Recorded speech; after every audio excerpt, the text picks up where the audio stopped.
Saan ang punta nyo? Longso.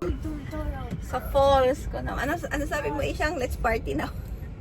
Si bantay tol-tolo. Oh. May energy kayo, ah. Oh, walang magre-reklamo mamaya, ah. Malayo lalakarin natin. Ban. Yung akala nila relaxing ang gala ko. Nasakay ko lang naman sila sa jeep na parang roller coaster kung mag-drive si Kuya. Plus yung daan ay rough road at paliko-liko na para talagang sumakay sila sa roller coaster. Tignan nyo sila guys, kapit na kapit. At pati na rin si Aling Madam na maliit ay kapit na kapit sa aking braso. Takot na takot yan. Ito na nga guys yung sinabi sa hula. Ito pa lang na-start na silang mahilo. Kaya pa? Ano, sasama pa kayo sa gala ko?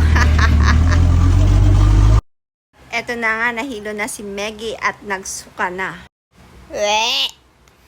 Kaya bago ko sila pinakit sa bundok, tinanong ko muna sila kung kaya pa nila. Teka, kaya pa? Sigurado? Kaya pa? Ikaw, Isyang, kaya pa? Ito nga guys, nag-start na kaming umakyat sa bundok.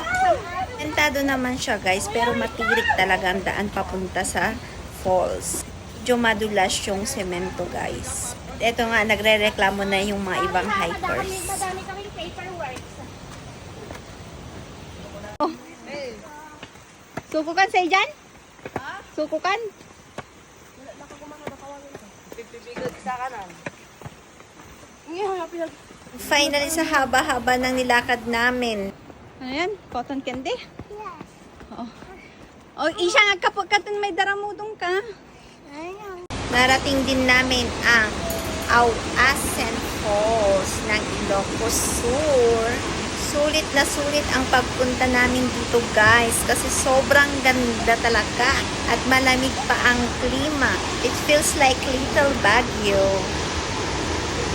Eto na nga guys at nag-enjoy na silang mag-swimming. Dami din guys ang mga nagpupunta dito. Yung tubig niya guys sobrang lamig, napaka-refreshing. Ito nga guys, viral na naman ang kakulitan ko at kahit hirap na hirap nang umakyat, carry lang na makakuha ng magandang picture. And finally, sumakses si Ateng. Tapos nilang mag-swimming. Say hi. Nagutom na sila. O Meggy, say hi. Sarap ang Jollibee. Hindi na nga nila ako pinapansin guys. O ayan, at busy-busy sila. Gutom na gutom. Si Aling Madam na maliit. Nasaan kayo siyang? Nalilito. Hindi makasagot kung nasaan siya. After namin kumain guys, ay nag-swimming kami ulit. And after that, it's time to go home. Pinakamahirap sa lahat. Ang umakyat Salugan ko man yun. ng hagdan. Struggle is real. Balik ulit sa alay lakad. Walang katapusang hagdan paakyat. Naperte mo ato Stefan. Lago!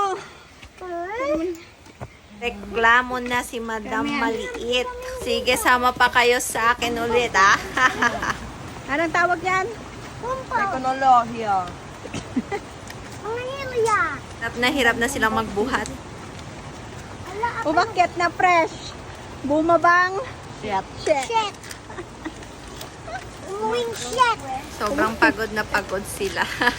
At ayan nga, pagdating namin sa sasakyan, lahat sila knock out. Sobrang pagod na pagod sila. Mga mahihinang nila lang. Thank you for watching guys. Sa ulitin ulit.